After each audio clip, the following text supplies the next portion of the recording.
Madam C.J. Walker was born Sarah Breedlove in 1867 on a plantation in Delta, Louisiana, where her parents had been slaves before the Civil War. And her early life was really bleak. By the time she was 7 years old, both parents had died. She got married at 14, she said, to get a home of her own because she was being abused by a cruel brother-in-law, as she described him. She became a mother at 17 and a widow at 20. With a baby on her hip and a boat ticket in her hand, she left Vicksburg and began to start a new life in St. Louis.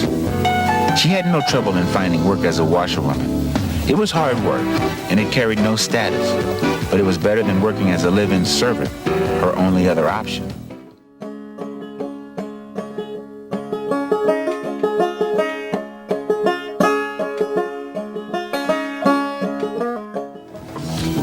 By the 20th century in America, slavery had severely damaged black pride. And when it came to black women and their hair, their source of beauty was to imitate whites.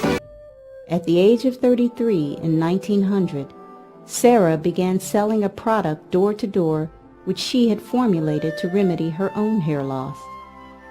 She pinpointed the root of her hair problems, which was the scalp, and created hair care products and a beauty regimen for hair growth and maintenance that focused on the need for a clean and healthy scalp, scalp protection, and scalp stimulation for maximum hair growth. And for millions of black women, these inventions were a godsend. Madam Walker wanted the great masses of black people to take greater pride in their personal appearance and to give their hair proper attention. Madam Walker and her products promoted inner and outer beauty. To be beautiful, she said, does not refer alone to the arrangement of the hair, the perfection of the complexion, or to the beauty of the form. To be beautiful, one must combine these qualities with a beautiful mind and soul, a beautiful character. Physical and mental cleanliness, together with good health, are essential to attain loveliness. By setting up a special correspondence course of beauty culture in Pittsburgh, Pennsylvania, and then a manufacturing facility in Indiana, and later a beauty college in New York City, Madam was able to further establish and promulgate her program of beauty culture. Madam C.J. Walker provided a solution to the root of the black woman's demise. She raised the black woman's self-esteem and confidence about her own beauty and intelligence, and she empowered the black woman economically. I think people are really surprised when they learn how politically active and politically conscious Madam C.J. Walker was. She had grown up in Delta, Louisiana, which is an area that was really racked with political violence. So I think this consciousness about the rights of African Americans was planted in her mind very early. As she became more powerful and as people called upon her to contribute to organizations like the NAACP, she wanted to make a difference and make people more conscious and try to help pass legislation that would make lynching a federal crime. In Harlem, there was a silent protest parade where 10,000 African Americans marched up Fifth Avenue. She was on the executive committee of the New York NAACP, which had organized that march. After this silent protest parade, she and a group of Harlem leaders traveled to Washington, D.C., hoping to meet with President Woodrow Wilson to persuade him to support legislation that would make lynching a federal crime. So she wanted to use the power of these hundreds of African American women who were her sales agents to speak out on political issues of the day to make a difference to race consciousness.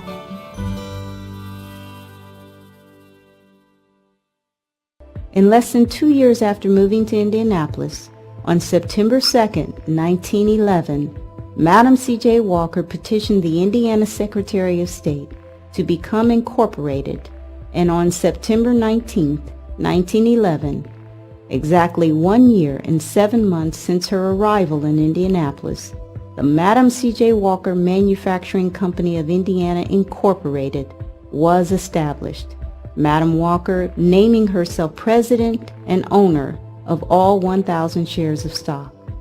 A relentless worker and ingenious marketer and saleswoman, Madam Walker had thought to place her system of hair care products in black colleges all across the United States. She also regularly advertised in black newspapers, and she eventually placed her products in drugstores. As she traveled throughout the country, she wrote letters to her general manager in order to instruct him on how best to run her factory in her absence and how to implement all of her new ideas. However, the Madam Walker agents, Madam's recruited sales force, were her biggest asset. Madam held public meetings in churches, rented lodge halls and other such facilities, and put on demonstrations, including a slide presentation, in order to recruit black women to become Walker agents. Madam Walker taught and trained them in the methods of application and proper use of her hair oils and vegetable shampoo. Eventually, Madam organized a national convention for her Walker agents, giving away prizes and other incentives to motivate and energize her ever-growing troops of Walker agents. Sales generated from Madam Walker's manufacturing company and the hair care products it produced enabled Madam to give birth to yet another legacy, as Madam became known as the greatest benefactress of her race. Through monies earned and derived from Madam's work in the hair-growing business, Madam Walker regularly donated large sums of money to charity and to individuals of her race who were in need. In fact, Madam was so self-sacrificing and freely giving that those closest to her were worried that she would become financially ruined. Desiring all blacks to have decent homes, at times Madam would assume mortgages of blacks who were financially strapped, allowing them to repay when and how they could. Various schools for blacks and certain social and civic organizations dedicated to the betterment of the black race were also beneficiaries of Madam's philanthropy. Though many have called Madam extravagant, her generosity and passion for her people were Madam's only extravagances. Madam C.J. Walker was an ambassador of sorts, a spokesperson for all black-skinned people, a revolutionary, visionary, missionary force. It should therefore be quite obvious that Madam Walker's passing on May 25, 1919, was a tremendous loss to the black race. At that time, Madam had recruited over 25,000 black women from the United States, Central America, and the Caribbean as door-to-door beauty culturist, and was well on her way to Africa. Her net worth was over $1 million, making her the first female, regardless of color, to become a self-made millionaire.